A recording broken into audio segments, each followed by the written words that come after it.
Et c'est là que je veux aller. Cette fois, surprise. Ce ne sont pas des dealers qui me barrent la route, mais une petite dame. Tourne-toi pas. Eh les gars, vous allez où là? Personne ne filme ma maison. Mais c'est moi qui l'ai en train de filmer là. Après, on va dire que le terrain n'est pas à moi.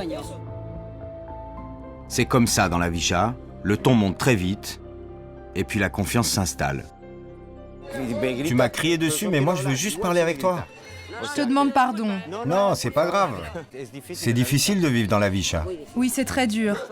On est discriminés. On est comme enfermés. Tu vois ce pont? À partir de là, c'est le centre. Nous, de la Villa, on ne peut pas aller là-bas. Parce qu'on nous traite de corrompus, de vendeurs de drogue. Ils disent qu'on est la pire racaille. Parler avec la pétissa, la petite comme on l'appelle ici, ça va me faciliter la vie. Le caméléon est un petit animal à sang-froid. Ses yeux lui permettent d'anticiper les mauvais coups. Pour passer inaperçu, il change de couleur et se fond dans le décor. Moi aussi, je sais m'adapter aux situations les plus dangereuses. Et je vais plonger dans les zones les plus hostiles de la planète. Je suis Sébastien Pérez Pezzani. Je suis un caméléon.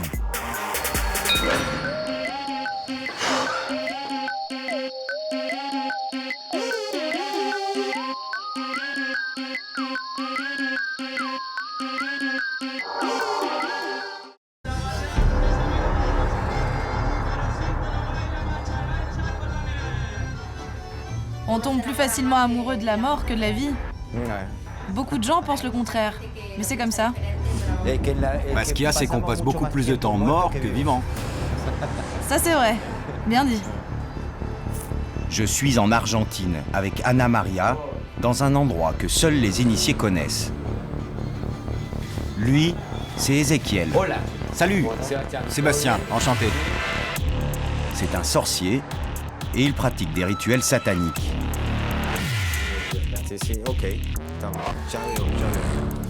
T'es sorti quand de prison? Ça fait 10 ans. C'est l'os, ça? De l'os humain, ouais. De l'os humain? Ah d'accord.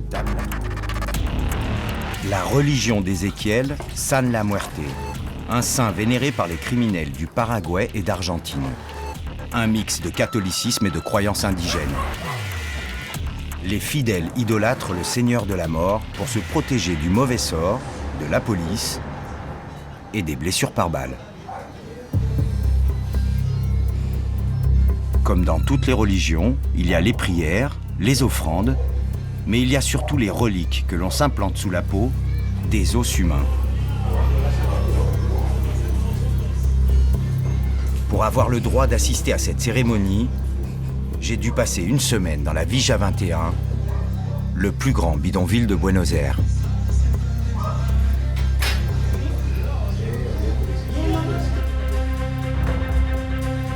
J'ai débarqué en Argentine 7 jours plus tôt.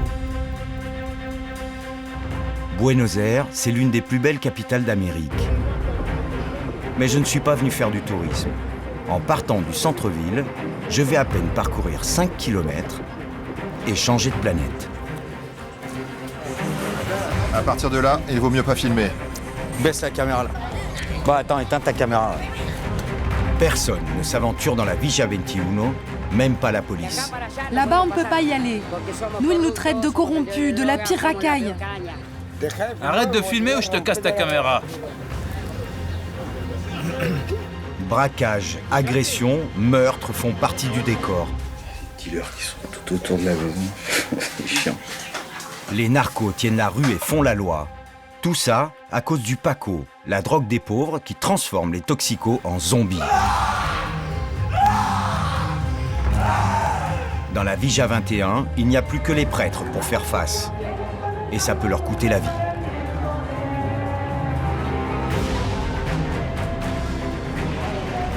J'ai une semaine pour me faire accepter par les habitants de ce territoire perdu. Qu'est-ce qui t'est arrivé à la jambe? Mais on t'a tiré dessus? J'ai 7 jours et 7 nuits pour me fondre dans le décor.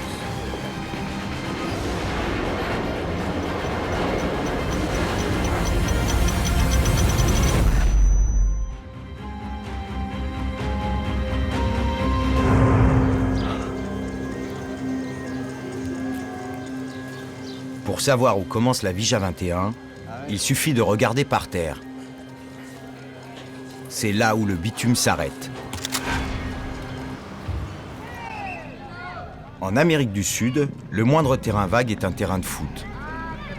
Mais ici, les seuls spectateurs sont les petits dealers du coin. Et ils tiennent la rue. Pour aller plus loin, j'ai besoin d'un laissez-passer.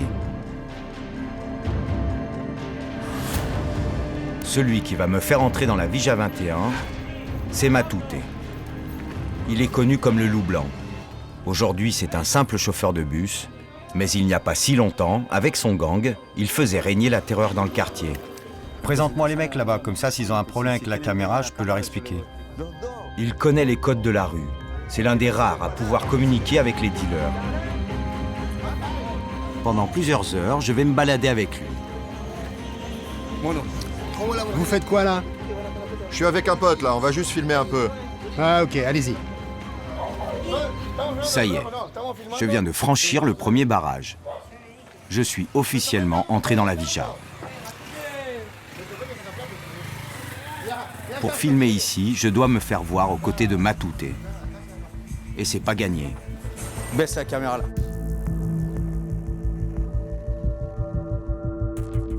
Deux ruelles plus loin, un autre point de vente. D'autres dealers. Problème, ceux-là, Matute ne les connaît pas. Tout va bien, on filme juste ce truc-là. Vous inquiétez pas, on reste là. Laissez. Filme-la là. Une bande a beau me laisser passer, 3 pâtés de maison plus loin, je peux être interdit de séjour. Éteins ta caméra, éteins la cam. Le territoire est morcelé par des gangs rivaux. Cette loi, qui n'est pas écrite, je vais devoir faire avec. Matute comprend qu'il faut faire retomber la tension. Alors on se met au vert. Nous, on nageait ici avant. T'es sérieux là? Oui, c'était il y a 30 ans. Mais maintenant on peut plus. Non, on peut plus maintenant. Le Riachuelo, le cours d'eau qui borde la Vija. Un égout à ciel ouvert. L'une des 5 rivières les plus polluées du monde. Tu vivais ici quand t'étais gosse? Oui, j'ai toujours vécu ici. Enfin, je suis arrivé quand j'avais 1 an. Ça fait 39 ans. Je connais la Villa par cœur. Avant ici, il y avait de la canne à sucre, partout. C'était sympa de vivre ici? Bah oui, avec la rivière. Ça pue. Incroyable.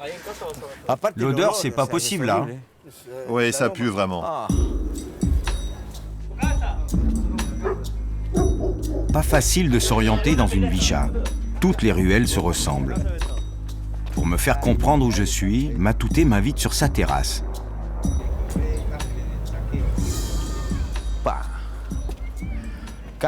Donc ici, on est au cœur de la Vija. Oui, chaque zone a son nom. Et c'est toujours le nom d'une icône religieuse. Ok. Ah d'accord. Les 3 roses, Méline, ou la Vierge de Cacoupé, qui est la patronne de la Villa. Ici, il y avait des sucrières. Il y avait des morceaux de sucre roux partout par terre. On les ramassait et on les mangeait. Alors c'est pour ça que t'as plus de dents. Enfin, t'en as plus que moi quand même. Moi, c'est des implants. Je suis un pauvre modernisé. J'essaie de prendre soin de moi. Donc ici, il vaut mieux que les voisins soient amis. Moi, à l'époque où je n'étais pas un gentil, mes amis avaient plutôt peur de moi. Mais tu parles de quelle époque? Avant, je buvais beaucoup. Vraiment beaucoup. Mes amis avaient peur. Mais maintenant, on se connaît tous bien. Il n'y a pas de souci. Aujourd'hui, Matute n'a plus besoin d'une arme pour se faire respecter. C'est devenu une sorte de grand frère. Eh, ne me renverse pas, salaud! L'un des rares à pouvoir parler avec tout le monde. J'ai passé toute la matinée avec lui. Maintenant, a priori, je devrais pouvoir continuer seul. Mais pour me fondre dans le décor, il fallait résoudre un dernier détail. Je me suis un peu changé là. Je suis un peu en jogging claquette. C'est plus local. Maintenant, je devrais passer inaperçu. Ça peut aider pour me faire accepter. La Vicha 21, c'est la plus grande concentration de pauvres d'Argentine. 45 000 habitants, beaucoup d'immigrés venus du Paraguay et beaucoup d'enfants. Ici, les gens sont accueillants, ils ont le cœur sur la main. Je me sentirais presque chez moi. Sauf qu'il y a un problème. À chaque coin de rue, des silhouettes déglinguées viennent me rappeler la violence du quotidien. Le fléau de la Villa s'appelle le Paco. Une drogue ultra addictive qui rend fou.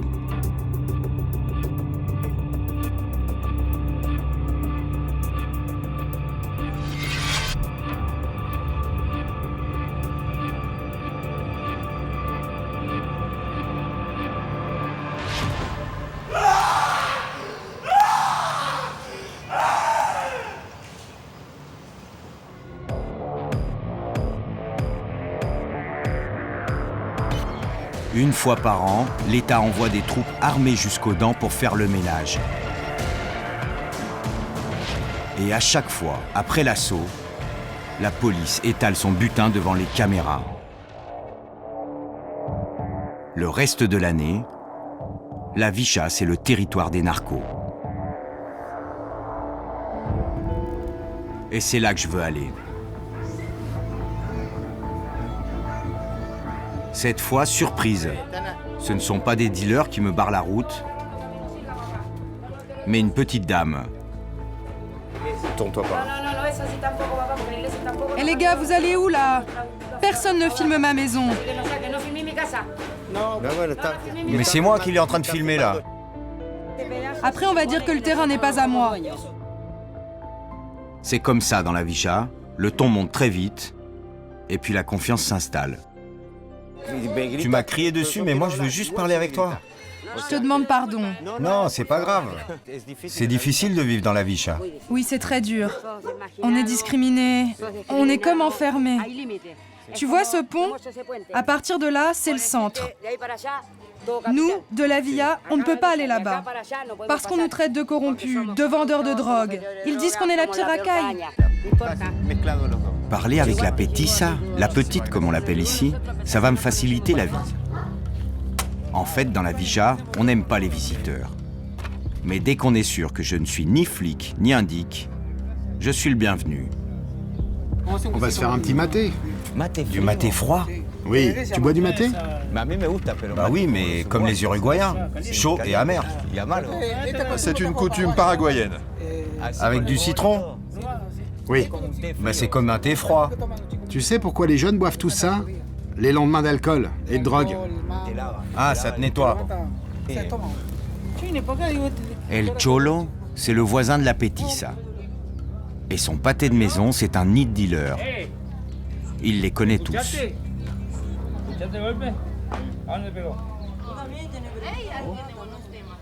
Toi, tu te droguais avant. Oui, oui. Ex-drogué et ex-alcoolique. Et t'as tout arrêté. Oui, parce que j'ai des ulcères sanglants, j'ai eu la tuberculose, j'ai des problèmes de foie, de côlon. Donc maintenant pour toi, c'est salade, laitue... Non, nous on n'a pas les moyens de faire un régime. La seule chose qu'on peut faire, c'est arrêter la drogue ou l'alcool. Nous, on mange ce qu'on trouve, on fait pas de régime. On vit de l'aide alimentaire. Pour me faire accepter dans le quartier, El Cholo me propose de manger un morceau. Avec ses potes, il prépare un guiso, le pot-au-feu argentin. Sur la table, au milieu des légumes, un petit sachet attire mon attention. T'inquiète pas, on n'en met pas dans la bouffe. Si tu as 50 ou 20 pesos, t'en auras plus. Ça, c'est une dose à 10 pesos, c'est la plus petite. Ce sachet, c'est du Paco, le crack local. Au début, tu as l'impression de pouvoir gérer. Mais après, ça tronche et t'as plus envie de travailler. T'as plus envie de rien. En plus, ça ne dure que 5 minutes. Et après, tu te fumes une autre dose. T'as toujours envie d'en reprendre. Ouais, toutes les 5 minutes. On dit que c'est pas cher, mais c'est pas vrai. Bah ouais, évidemment. Eh ouais, c'est comme ça. Et ça te coûte combien par jour? Si tu as 2000, 3000 ou 4000 pesos, tu dépenses tout. Tu vends tes habits, tes chaussures, ta maison, tu vends tout. Et il y en a même qui se prostituent. Non, pas moi.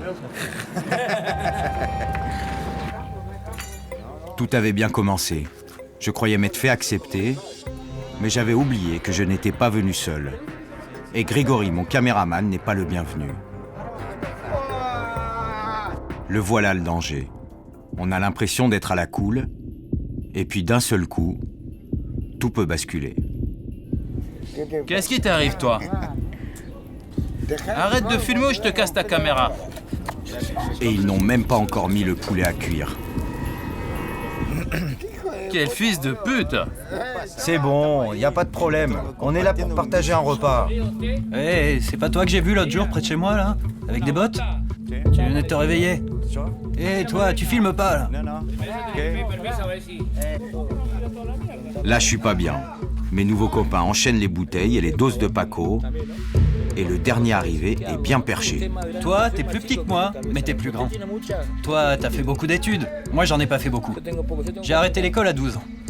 Mais j'avais besoin de beaucoup d'argent. Je regrette rien de ce que j'ai fait. En l'espace d'une heure, je les vois se métamorphoser. Eh, vous pouvez tout filmer, mais vous ne sortirez pas d'ici. Ce repas, il aurait pu être cool. Mais maintenant, il est un peu trop tendu pour moi. Ça, c'est tout ce que nous a laissé notre gouvernement. Une gamelle de bouffe. S'il n'y avait pas les voisins, on mourrait de faim ici. Il est un peu nerveux, non? C'est toujours comme ça? Oui, c'est à cause de ce qu'il prend. Plus le temps passe, et plus je comprends pourquoi ici, les toxicos, on les appelle les zombies. Tout va bien?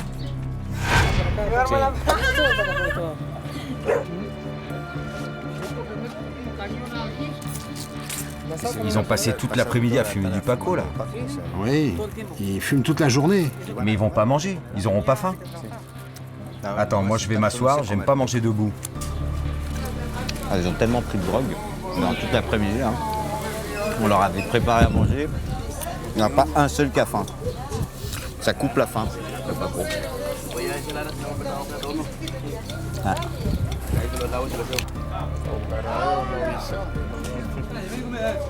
Allez, assieds-toi. Allez, mange.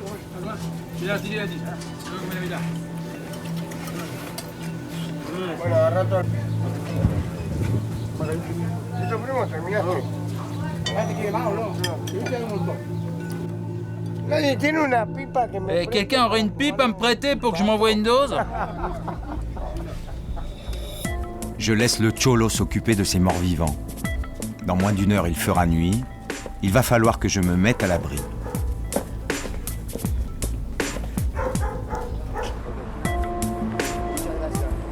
C'est chez Florencia que je dormirai, au cœur de la Vicha. Florencia vit chez sa mère, Nora. Son frère est en prison et sa sœur aînée est morte il y a 3 ans. Pendant des années, toute la famille s'est battue, mais c'est le Paco qui a gagné. Elle se droguait et buvait alors qu'elle était enceinte. De l'alcool pur, n'importe lequel. Elle se baladait nue, sale. Elle allait n'importe où. Et de quoi elle est morte? D'un œdème pulmonaire. Comme elle passait son temps dehors, toute nue, à faire la manche, elle est devenue asthmatique. Elle volait dans les magasins pour acheter du Paco. Quand je ne la voyais pas pendant 3-4 jours, je partais à sa recherche. Je cachais un couteau dans ma manche, parce que je n'ai pas confiance. Je la retrouvais endormie contre un mur, dans l'endroit même où elle achetait la drogue. C'était déprimant. C'était un zombie. C'était une fille magnifique. De toute façon, ici, elles se détruisent toutes au Paco. Elles abandonnent tout. Au début, elles sont toutes bien habillées, en pleine santé. Et puis, elles se mettent à vendre leurs affaires. Et peu à peu, c'est la chute.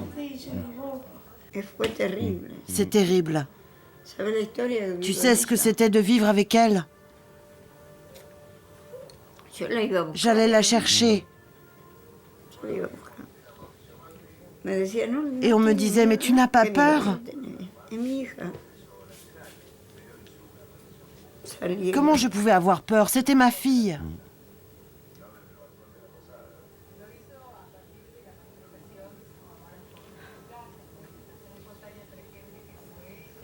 C'était horrible. Le Paco, c'est une arme de destruction massive. Dans la Vija 21, il n'a épargné aucune famille.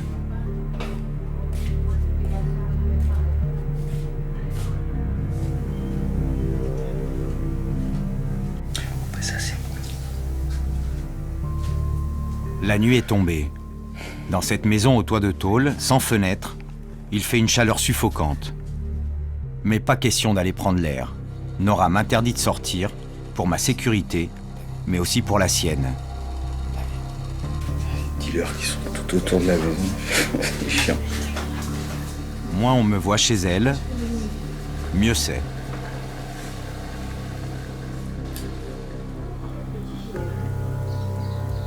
Le lendemain, dans la rue, les flics font de la figuration. Mais le Paco n'est jamais loin. À 2 pas de la maison de Nora, j'ai rendez-vous avec un dealer. Dans la poche de Santiago, les invendus de la nuit. Ça, c'est du Paco. Oui. Combien tu vends ça? Ça, 20 pesos la dose. Et comment ça se fume? Je te montre. Ça se fume comme ça. En posant cette question, je me rends compte que Santiago, lui aussi, est accro. En 3 minutes, il se fait 2 doses.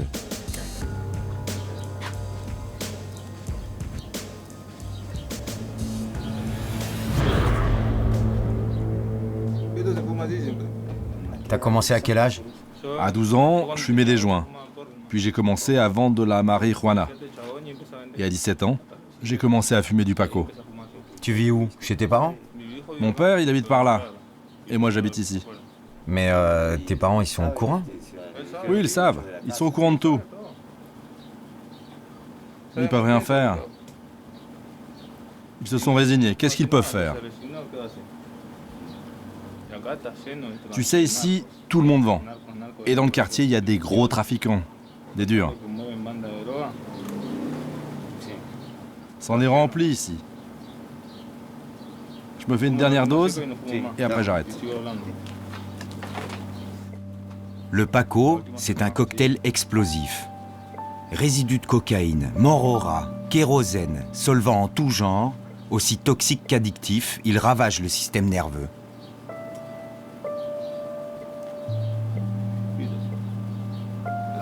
Tu peux pas contrôler le Paco. Tu prends une dose, puis une autre, puis encore une autre. Si tu as faim, tu en prends et t'as plus faim. Si tu as sommeil, tu en fumes et le sommeil disparaît. Parfois, je reste 3-4 jours éveillé à fumer et je continue encore. Et quand je trouve plus rien à fumer... Tu dors pendant 2 jours? Ouais. Et t'as déjà eu des problèmes? Non, non. Et là, comment tu te sens? Bien. Bien. Santiago a encore une maison, des vêtements. La prochaine étape, c'est la rue. Ou plutôt la voie de chemin de fer. C'est là que finissent ceux dont la Vicha ne veut plus. L'endroit est dangereux. Ici, tout le monde a une lame et les bagarres tournent souvent mal. Un paquero est d'accord pour me parler. C'est ici que tu dors? Oui, mais je vais arranger tout ça pour que ce soit plus confortable. Plus grand? Oui. Tu entres ici, et là, c'est la salle à manger.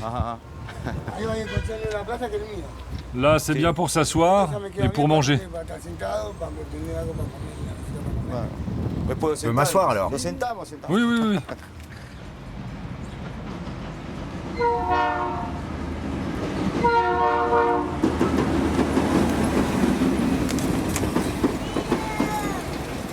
Et qu'est-ce qui t'est arrivé ici? Un coup de couteau? Ici, un coup de couteau. Et là, une balle.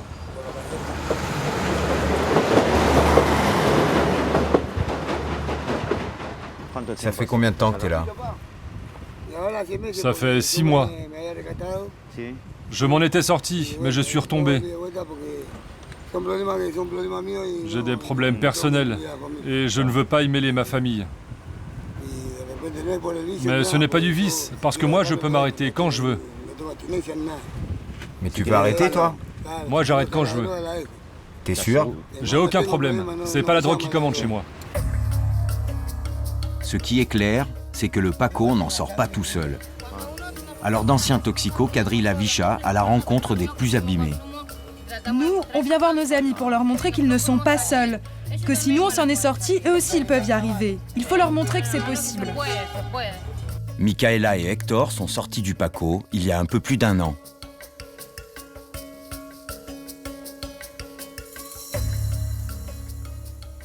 Pendant combien de temps t'as pris du Paco? 9 ans. Et toi? Moi, 15 ans. Le problème avec le Paco, c'est que quand t'es dedans, il n'y a plus que ça qui compte. Rien d'autre. Tu ne penses qu'à fumer. Tu ne t'occupes plus de ta famille. Moi, j'ai abandonné tous mes enfants. Et quand tu t'en es sorti, tu as pu reprendre le contact avec ta famille? Oui, j'ai retrouvé ma famille. J'ai mes 5 enfants. Ça fait 1 an et 8 mois que je n'ai pas consommé. Parfois c'est dur, mais je n'ai pas envie de replonger. J'essaye d'être forte. Mon bébé m'aide beaucoup. La seule chose que j'espère, c'est que le Paco disparaisse d'ici. Ce serait bien, ouais. Je voudrais que les jeunes retrouvent leur identité, parce que c'est vrai, on ne sait même plus qui on est.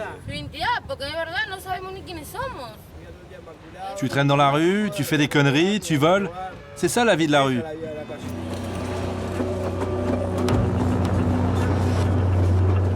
On m'a parlé d'un autre survivant du Paco. Il habite à Zabaleta. Zabaleta, c'est le supermarché de la dope dans la Vicha, le coin le plus chaud.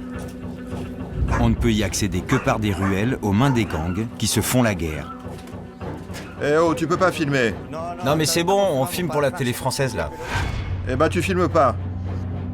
Seulement en venant ici, sans prévenir, je crois que j'ai fait une grosse erreur. Non mais on est avec Federico. Moi aussi je connais Federico. Oui, alors? Tu peux pas filmer, tu dois me demander. Mais j'ai déjà prévenu Federico. Tu m'as pas prévenu moi. Mais attends, si je dois prévenir tout le monde à chaque fois que je vais quelque part, ça va pas fonctionner.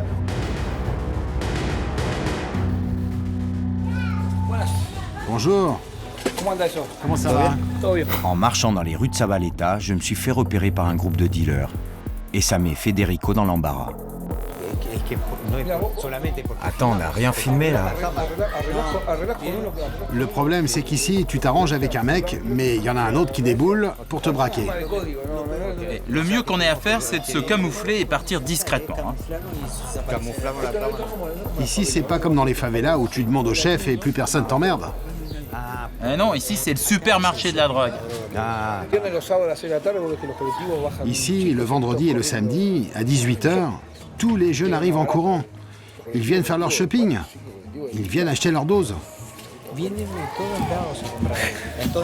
Tu sais, nous, on vient d'entrer ici comme le petit chaperon rouge dans la gueule du loup. Hein. On s'est fait voir avec une caméra. Maintenant, il va falloir repartir caché. On cachera la caméra et on repartira de l'autre côté. Federico, c'est un miraculé. Il a survécu à 20 ans de Paco.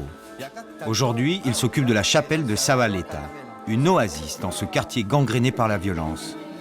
Mais à la Villa, les narcos imposent leurs lois, même aux enfants. Il y a des jeunes qui aimeraient bien venir faire des activités ici. Mais comme ils ne sont pas du quartier, ils ne peuvent pas venir jusqu'ici, ils sont coincés dehors. Dans la Villa, on ne passe pas d'un quartier à un autre. Il y a trop de violence. Heureusement, les gens s'entraident. Et ils ne te ferment pas la porte au nez en disant « c'est ton problème ». Et voilà, c'est tout le paradoxe. Bon, grâce à notre communauté, les jeunes apprennent à partager ici. Ils comprennent qu'il y a autre chose que la violence. Federico n'est pas curé, c'est un bénévole. Dans la Villa, il y a 15 chapelles comme la sienne. Et si elles sont pleines, c'est grâce à un homme, celui qui deviendra le pape François. Quand il était archevêque de Buenos Aires, chaque dimanche, après la messe, il défiait les narcos dans les ruelles de la Villa. Le jour où on a réouvert cette chapelle, 30 gamins se sont engouffrés dedans. Et ils sont de plus en plus nombreux. Et tu faisais quoi comme boulot avant? Moi, je travaille dans les abattoirs. Et tu continues à faire ça? Oui. Je me lève à 3h30 du matin et l'après-midi, je fais ça jusqu'à 11h du soir.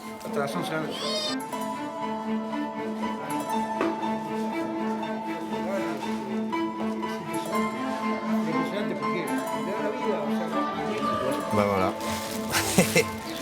Va falloir cacher la caméra pour repartir parce qu'on est arrivé de ce côté. Et les gens nous ont vus avec la caméra, donc hop. Les habitants ne peuvent pas lutter frontalement contre les gangs, et l'État argentin les a abandonnés. Alors il y a une vingtaine d'années, la résistance s'est organisée. L'arme de reconquête du territoire, la voilà, la Vierge de Cacupé, la patronne du Paraguay, le pays d'où viennent la plupart des habitants de la Villa.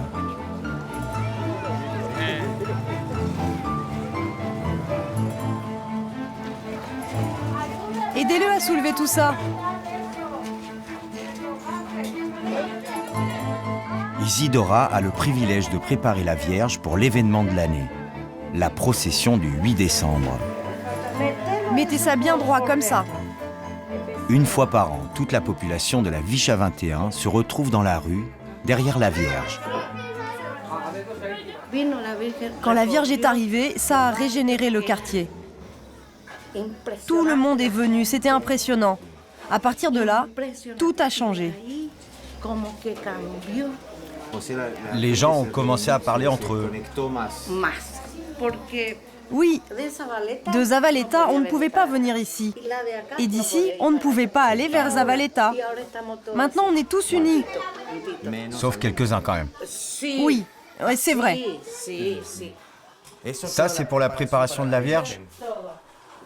Oui, ça c'est la robe qu'on va lui mettre. Ouais, c'est joli.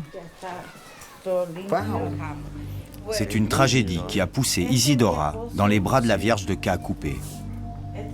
Voilà mon mari. Il a été assassiné. Et lui, c'est mon fils. Je suis catholique. Mais c'est quand mon mari est mort que je me suis vraiment accrochée à Dieu et à la Vierge. Et j'ai dit à Dieu que j'allais le servir. Son mari a été abattu juste devant sa maison, en plein jour. Il était 8h15 du matin. On était à l'ombre ici, sous un grand arbre. C'est là que c'est arrivé. 3 types sont arrivés de là, armés, et ils ont tiré dans la tête de mon mari. Mais c'était... Un braquage. On avait une boucherie, épicerie. On travaillait. Ils nous ont dit « Hé les gros, donnez-nous l'argent !» Et j'ai répondu « Mais quel argent ?» en riant, car je n'arrivais pas à y croire. Ça faisait des années qu'on travaillait là et on n'avait jamais été agressés. Et ils ont tiré. Oui. Accroche-toi à mon bras. Isidora a enterré son mari là où il est tombé, devant sa porte. Il y a une autre religion dans la Villa, le football. Il a longtemps été réservé aux hommes, jusqu'à ce que Graciela s'en mêle. Tous les vendredis, à 20h, elle organise des parties de foot avec les femmes du quartier. Et toi, tu t'appelles comment? Ingrid et Graciela. Allez, allez, venez. Et elle joue, elle? Oui. Graciela fait le tour du quartier pour former l'équipe du soir. Ouh! La grosse! Qui est-ce? T'es habillée? J'arrive. Elle est quand même sortie maquillée. Dis-moi, tu viens jouer à 8h? Oui, ok. Dis aussi aux autres de venir. Bonsoir.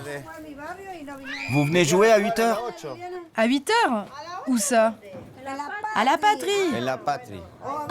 Pour les copines de Graciela, jouer au football, c'est un moment de répit. Mais dans un pays de machos, ça relève de l'exploit. Oh, Liliane, elle veut pas jouer. Il y a son mari qui... Mais c'est quoi ce problème avec les maris de... Quel rabat-joie celui-là!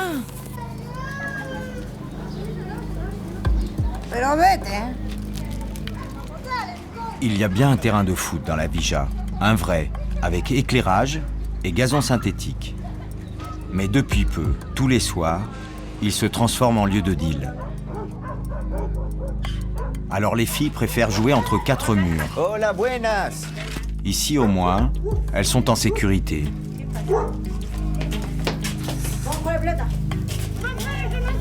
Le temps d'un match, la drogue et la violence restent dehors.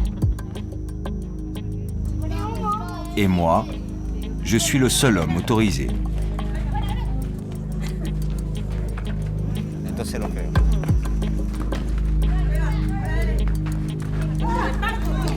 La récréation est terminée. Elle a duré moins d'1 heure. Je raccompagne Graciela chez elle et la réalité revient vite au galop. À quelle heure ça devient chaud ici? Vers 2h, quand il y a moins de monde. Mais ils peuvent attaquer jusqu'à 5h du matin. Ouais, mais ça arrive dans nos endroits aussi, non? Bon, ici, plus qu'ailleurs. Ici, il n'y a aucun contrôle. La police ne fait rien. Elle rentre pas ici? Non. Tu vois cette voiture de police? Elle vient du carrefour là-bas. Les flics se font payer par les dealers pour les laisser bosser. Et les flics aussi se droguent. De toute la semaine, c'est la seule voiture de police que je croiserai.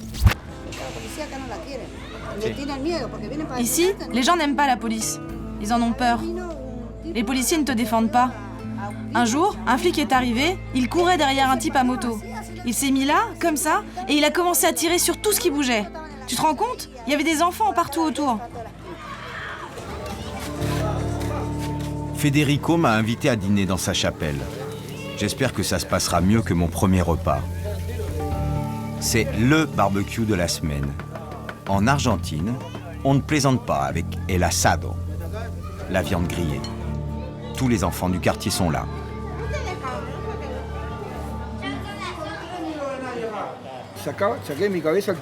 Ici, j'ai compris qu'il ne fallait pas juger les gens, qu'il fallait les prendre tels qu'ils sont. Moi, ce que je veux, c'est partager. Tu sais, les gens ici, un jour, ils sont distants, le lendemain, ils sont violents, et puis après, ils sont sympas. Et tu comprends pas pourquoi ils sont comme ça, alors que la veille, t'as partagé un barbecue avec eux. Mais c'est comme ça, faut pas se fâcher. Ici, tu vis au jour le jour. Vous venez boire l'apéro? Évidemment. Et ce soir, les voisins sont de bonne humeur. Hé, t'as les citrons? Oui, oui! Si Dieu le veut, j'aurai fini le toit de ma maison le mois prochain. Mais bon, faut pas faire trop de bruit, hein. Parce qu'ici, si tu te fais trop remarquer, on vient de braquer. Ah, ok. Ah d'accord, les gens ne doivent pas savoir que tu as de l'argent. Exactement. Du coup, la maison, tu l'as fait petit à petit, et en te plaignant. Voilà. Et qu'est-ce qui t'est arrivé à la jambe? Tu t'es fait mal? On t'a tiré dessus? Oui. Et pourquoi? Je faisais des choses pas bien. Ariel a participé à un braquage qui a mal tourné. Il a réussi à s'échapper. Ça fait 2 ans qu'il se planque dans Zavaleta. Qui t'a tiré dessus? La police. Et ils m'ont laissé par terre. Bah, ça calme. Hein. Et maintenant, t'as pas de problème? Des petits problèmes avec la justice? Ben non. Parce que j'ai changé de nom. T'as changé d'identité? Bah oui, sinon j'étais foutu. Je vous le confirme, le barbecue s'est bien passé.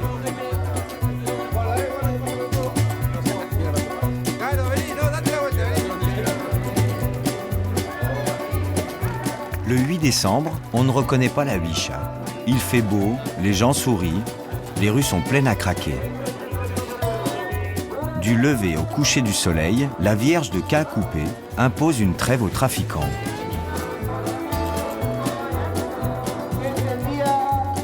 C'est le jour le plus important de notre paroisse. Le jour où la Vierge parcourt toutes les rues de la Villa pour donner sa bénédiction, sa grâce et sa miséricorde. Mettre la Vija 21 sous la protection de la Vierge de Cacupé, c'est l'idée d'un homme, le Padre Pepe, un vieil ami du pape François. Pendant près de 10 ans, il a vécu dans la Vicha. Ici, Padre Pepe est une rockstar. C'est aussi l'ennemi juré des narcos.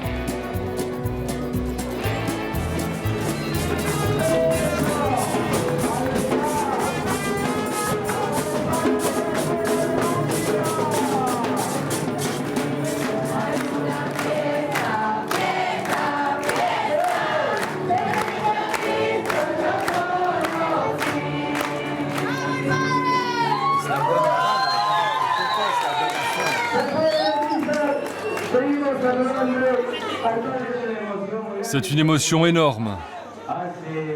Il y a 5 ans, j'ai dû partir après une messe comme celle-ci. Mais aujourd'hui, je suis heureux de vous retrouver si nombreux autour de la Vierge de Cacupé. Nous sommes comme une famille, tous réunis. Disons merci à la Vierge.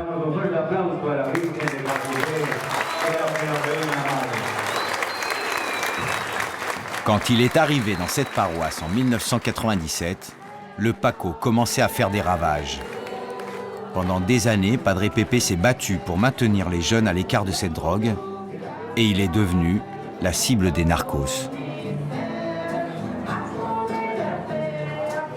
On m'a dit qu'on t'avait menacé et que tu avais dû partir.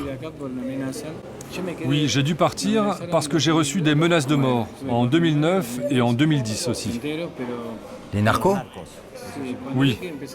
C'est quand j'ai vu qu'on menaçait aussi les gens qui m'aidaient que j'ai décidé de partir. S'ils n'avaient menacé que toi, tu serais resté? Oui. Il fallait faire un pas de côté. On avait fait du bon boulot. La paroisse était solide. Il y avait quelqu'un pour me remplacer. Alors pourquoi tout mettre en danger? Vouloir rester, ça aurait été un caprice de ma part. L'interview terminée, Padre Pepe quitte la fête discrètement. À la Vija 21, il n'est pas en sécurité. Ce soir, c'est match de foot. Je retrouve Matute, celui qui m'a ouvert les portes de la Vija. L'équipe du quartier joue en Colombie, une finale de Coupe d'Amérique du Sud. Et ce qu'il y a de bien quand il y a un match de foot à la télé, c'est que dehors, on est tranquille. On se croirait presque dans une banlieue pavillonnaire. En fait, les dealers sont autour de moi. Je trinque même avec eux. C'est quoi ce truc que tu bois? Du Fernet avec du Coca.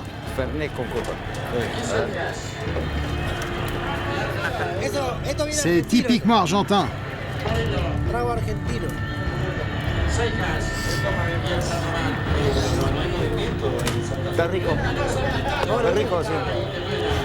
C'est doux, hein?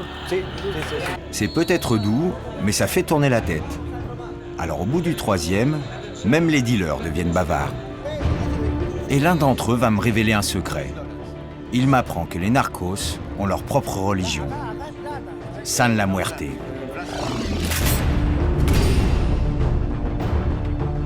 Et c'est comme ça que le dernier jour de mon voyage, je me suis retrouvé dans l'église de San la Muerte. Le seigneur de la mort, le saint patron des narcos, des bandits et de tous ceux qui vivent la violence au quotidien. Ézéchiel a découvert le seigneur de la mort en prison. Aujourd'hui, il est à la fois prêtre et sorcier de cette religion secrète.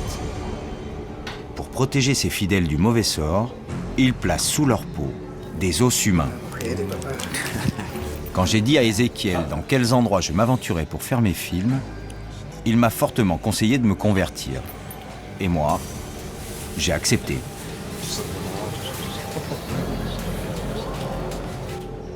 Je te le mets sur la poitrine. Ouais, sur la poitrine. De ce côté? Par là. C'est mieux là, sur le cœur. Pour t'anesthésier, on va te mettre un morceau de glace sur la peau pendant 5 minutes. Coupe-lui un peu de glace. T'as vu comme il me regarde?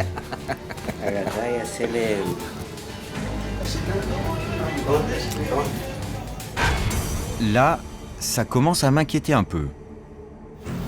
Qu'est-ce que c'est ça? Je croyais que ce couteau était pour moi, mais finalement, ce n'est que pour couper la glace. Je suis le premier Français à faire ça, non?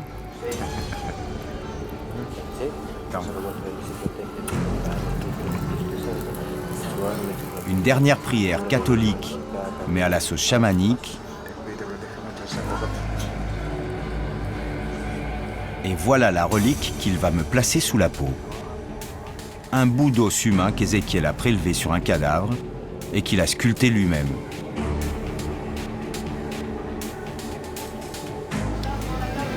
C'est pour être protégé constamment.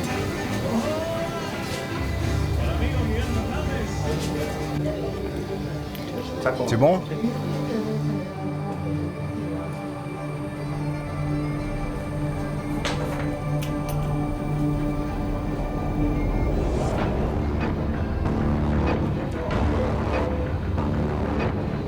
Ézéchiel glisse l'os sous ma peau.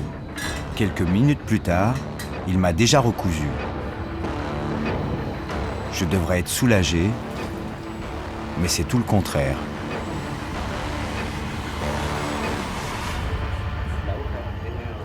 Autour de moi, tout bascule.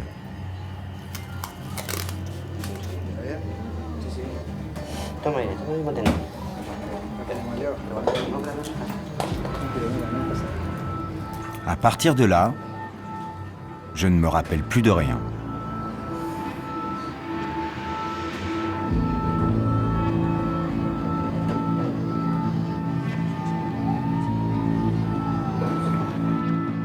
Je vais rester 2 minutes inconscient, les yeux grands ouverts.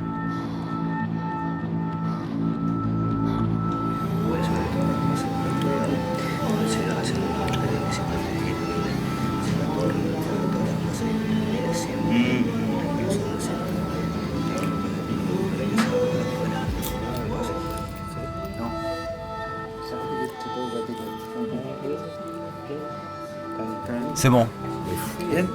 Je suis parti là, je suis parti loin. Il est puissant l'os que je t'ai mis là, mon pote. Je suis parti grave.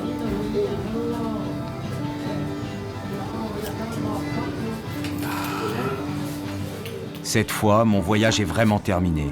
Je repars de la Vija 21 avec un petit souvenir sous la peau.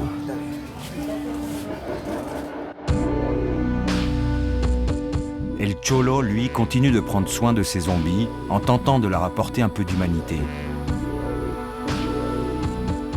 Nora croise tous les jours devant chez elle les dealers qui ont tué sa fille.